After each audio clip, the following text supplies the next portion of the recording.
War in the name of God. The great world religions preach peace and mercy. History, especially the history of the Middle Ages, proves that religion and violence are not contradictions. A belief in God often means believing in fighting on behalf of God, and in being rewarded in paradise. Islam means peace. Christ teaches us to love our enemy, but in their names the world wages war.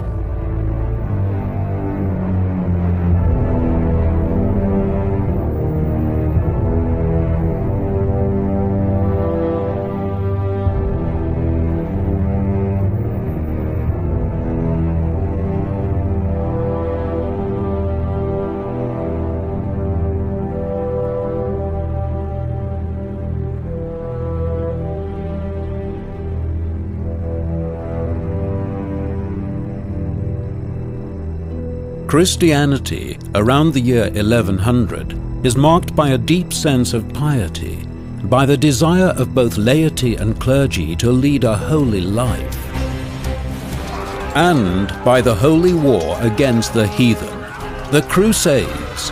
200 years, 7 crusades of murder and conquest in the name of the Prince of Peace. The Church creates an unholy mixture of faith and military service, a problematic legacy that pursues our civilization to this day, the Holy War.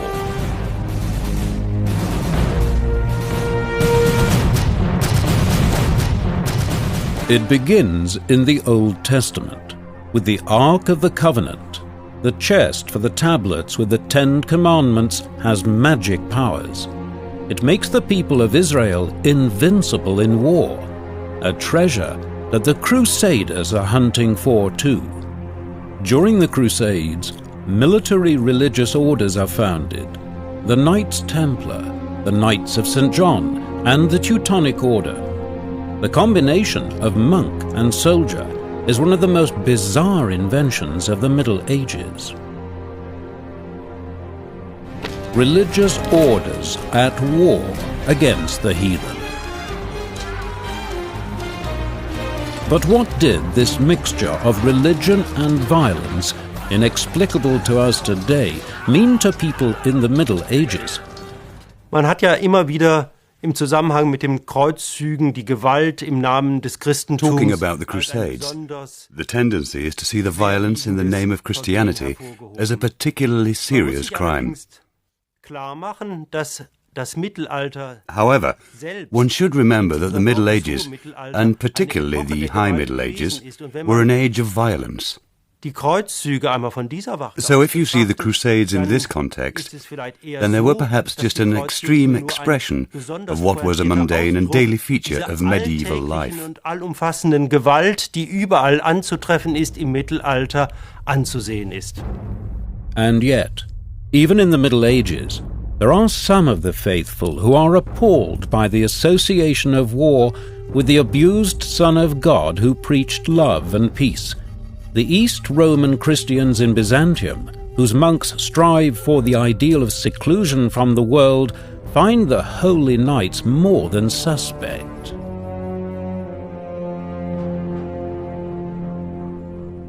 But Byzantium is indirectly responsible for the Crusades. The cause is cries for help from Christian pilgrims in the Holy Land. The Islamic empires have become a deadly threat to Byzantium. Muslim warriors are attacking the pilgrims. The news reaching the Christians gets worse and worse. The Byzantine Patriarch Alexios I asks Pope Urban for help. Urban sees the possibility of using a campaign to remove the schism, to reunite the Eastern Church and the Western Church. Muslims are desecrating the holy places, it is said. Pilgrims are being murdered. Rumors spread like wildfire. In the year 1095, at the Council of Clermont, Pope Urban II makes a speech that will go down in history. We know that in this appeal, many of the things that people felt moved by were probably addressed. The rewards of heaven are promised.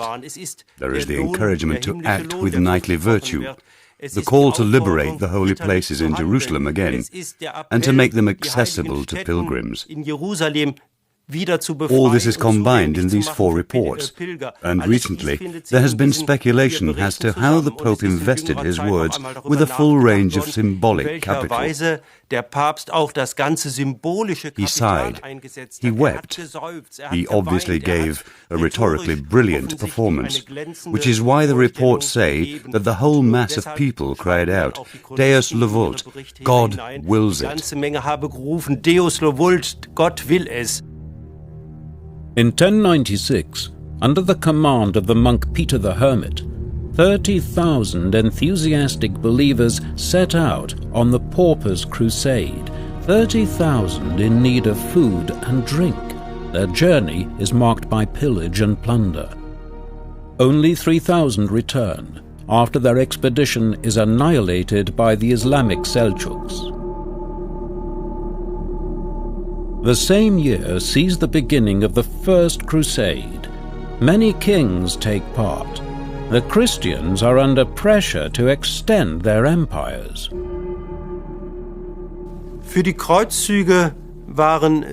Many structural changes in the High Middle Ages were responsible for the Crusades. But at the same time, they were also involved in a major process of expansion on the part of Latin Christianity.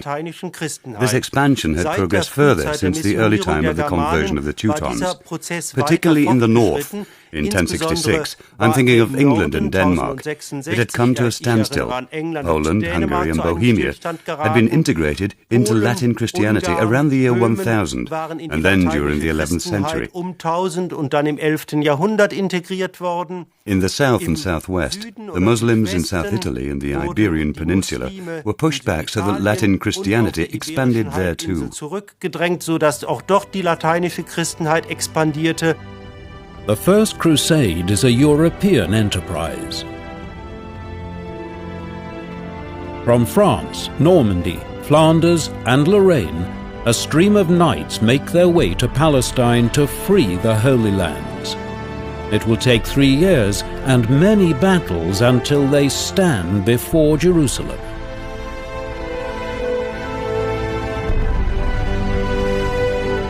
They lay siege to the Holy City for 5 weeks. Then the attack begins. Victory is followed by a massacre of 65,000 Jews and Muslims, women and children, that one can only describe as a frenzy of bloodlust. A terrible victory. The Holy Land belongs to the Christians, for the time being. Europe around the year 1100 is undergoing profound changes. It is not just contact with foreign cultures. The population, just like the economy, is growing at a great pace. Trade becomes more important. Overpopulation becomes a problem.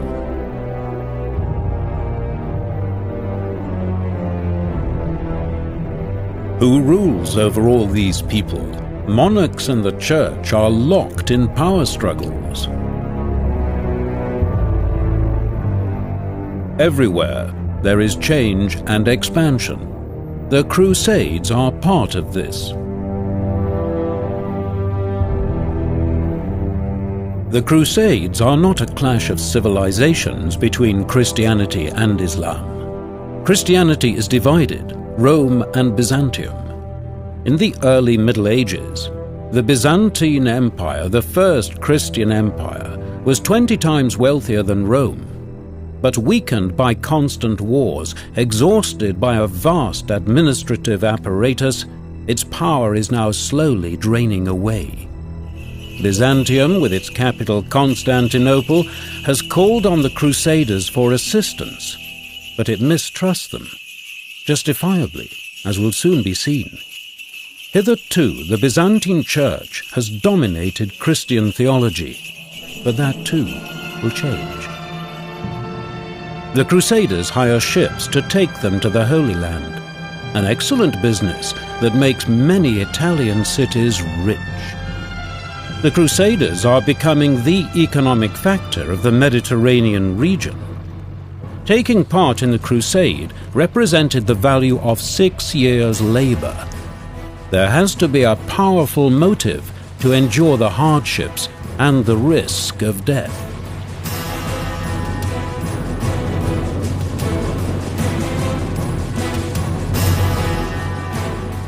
The Church has promised the Crusaders, he who falls in battle against the heathen will be a martyr. In the Middle Ages, the fear of hell is great, the hope of reaching the kingdom of heaven small. Almost everyone believes they are threatened by eternal damnation.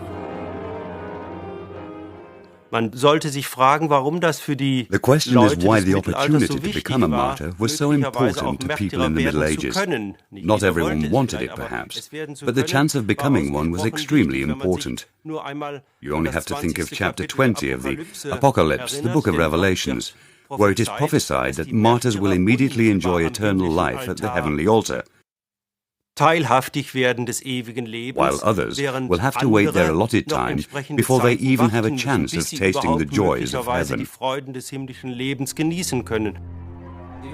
The greatest propagandist of the Crusades is Bernard de Clairvaux.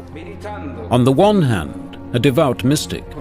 On the other hand, he even promises thieves and murderers eternal life if they join the crusade and kill heathens. His greatest hour comes in the year 1144. The Emir of Mosul conquers Edessa, a Christian principality since the First Crusade. In Sermons of Fire and Brimstone, Bernard calls for the Second Crusade with resounding success.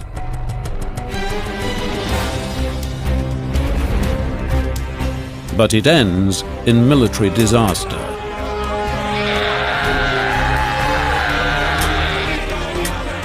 Then, in 1187, catastrophe, the Battle of Hattin. A whole Crusader army is annihilated.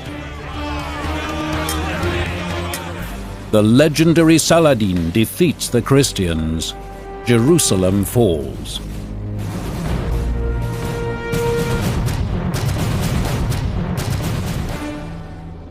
Doubting voices are heard. Is Bernard a false prophet? Why does God want this humiliating defeat? But enthusiasm for the Crusades does not weaken. Many later actions only add up to an inglorious chapter in the history of the West.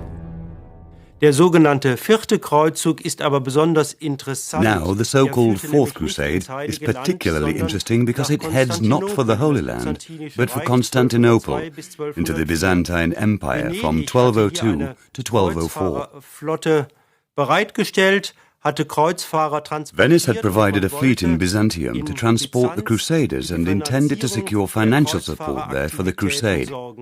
Once in Byzantium, however, the whole enterprise gets bogged down. Next, Constantinople is stormed and taken.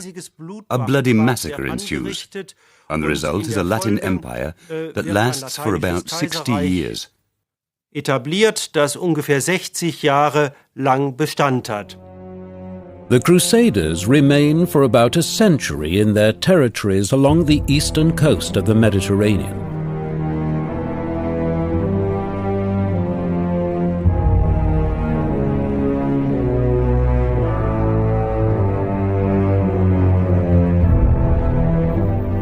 War in the name of God.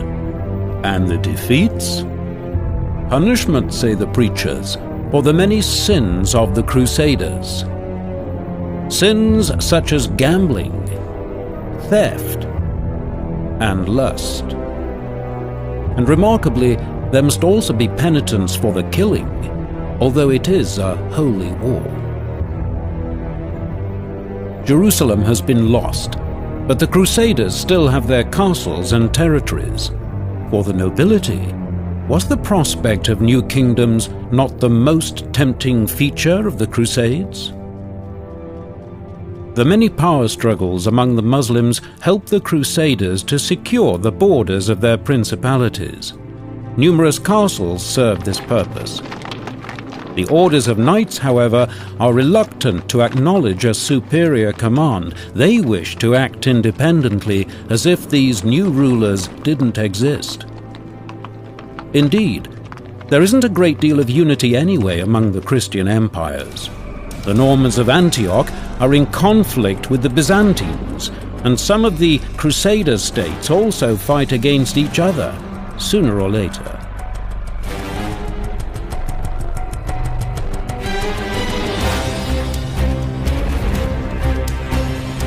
A confused situation, especially within the principalities.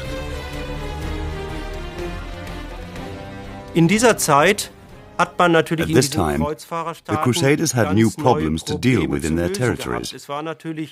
They had created a new society, of course, consisting of Muslims, Jews, and new Christians from the Latin world, but also including, for example, members of other Christian faiths of the East, such as Nestorians, Monophysites, and others.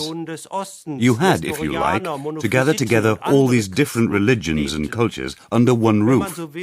I suppose you could even call it the foundation of something like a multicultural society. Und man hat sogar davon gesprochen, dass hier so etwas wie eine multikulturelle Gesellschaft entstanden sei.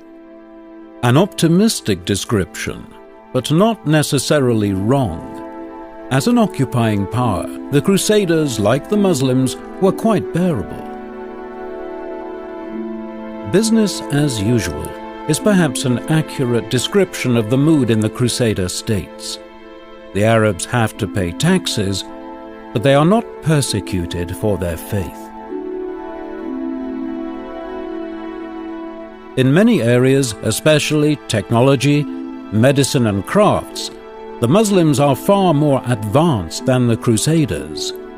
The Christians learn more from the Muslims than vice versa.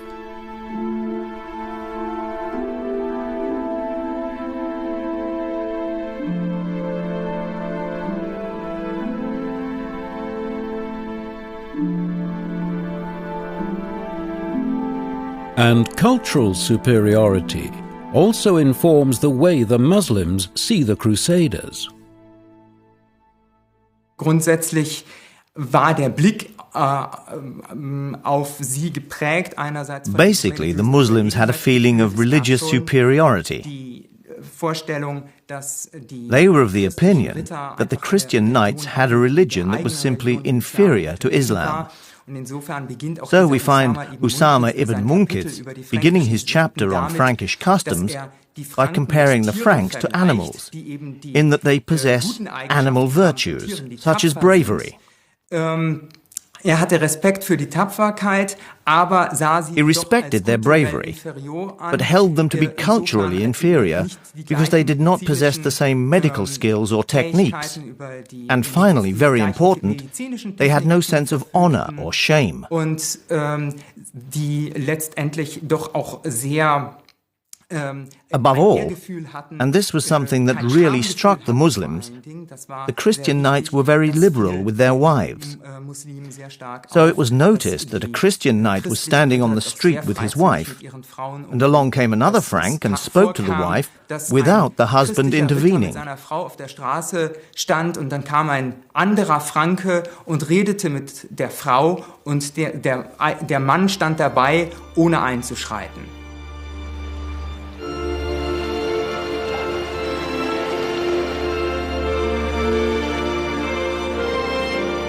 The Crusader states are dependent on supplies transported by ship.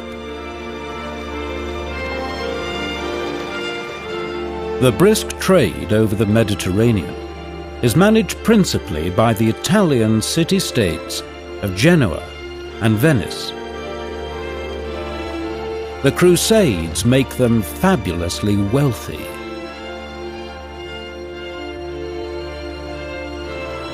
The Crusades are the basis for their later ascendancy.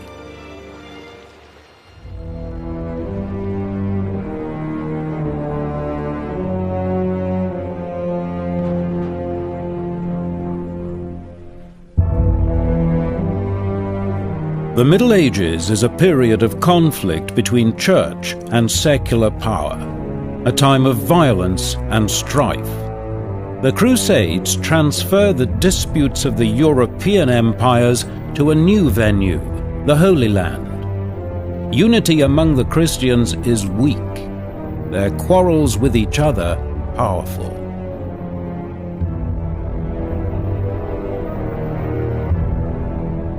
After the Second Crusade, Jerusalem, the goal of all the Crusades, will only twice be made accessible to pilgrims, thanks to treaties which Richard the Lionheart and Frederick II negotiate with the Muslims.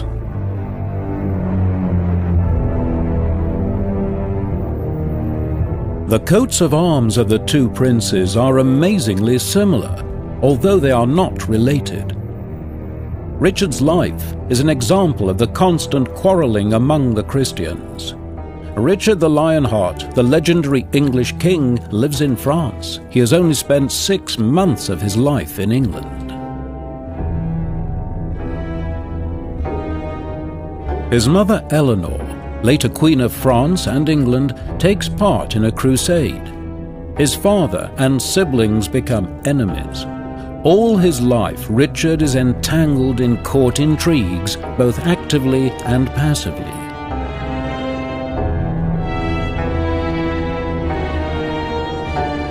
His probably most important opponent, Philip II of France, is also his ally in the Third Crusade, until he quarrels with Richard and returns home to wage war on England. But first they advance together into the Holy Land and fight for their common cause.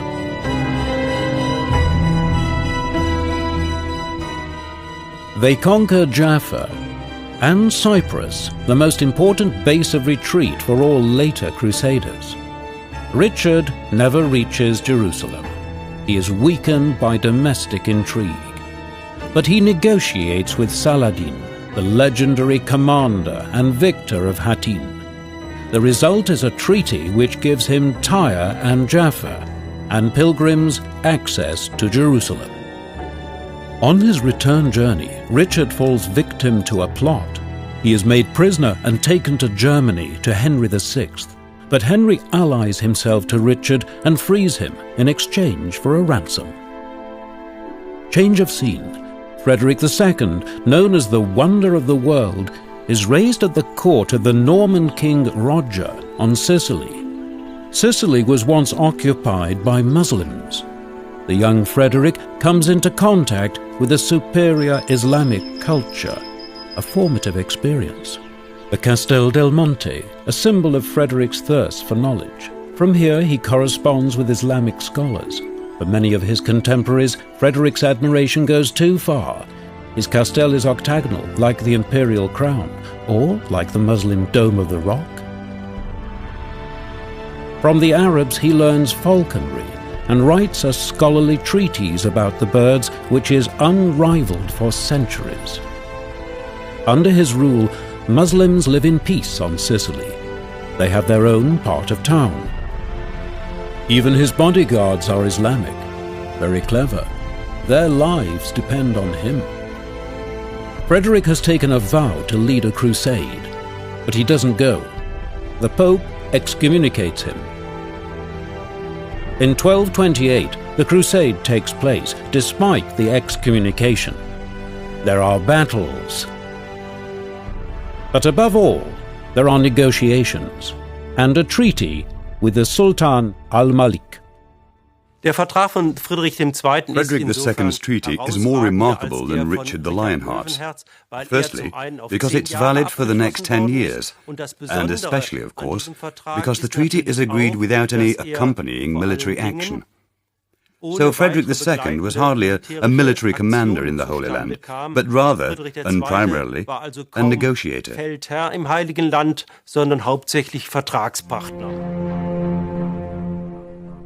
After his death, it is even rumored that Frederick was, in secret, a Muslim. That is nonsense, but he admires Arab culture and orders himself buried in an oriental robe. It is indisputable that the Arabs of that time were more advanced in all matters of science than their European contemporaries. But how do the Muslim peoples react to the Crusaders who invade their land?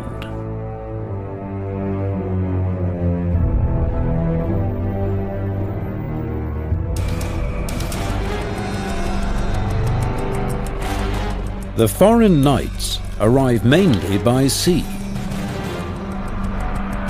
The Christian soldiers have a reputation for bravery. They are specialists in siege technology. But militarily, this is nothing new for the Arabs, who favor sudden attacks, raids. Like pirates, a constant plague at the time, the Crusaders are just one more enemy among many, and like pirates, they only appear along the coast. The difference is that after attacking, the Crusaders do not disappear again, but remain as invaders. Even so, they are not perceived as a threat to Islam. The standards of hygiene and medical care among the Crusaders both amazes and horrifies the Muslims. Whether Crusader or Arab, short-term power strategies provide fertile ground for intrigue and shifting alliances which often transcend religious boundaries, not so much a clash of civilizations as a skirmish of warlords. For the Arabs, the foreign soldiers come from a mysterious, dark and cold land where terrible monsters dwell. The more distant the Crusaders' homeland, the more terrible the monsters.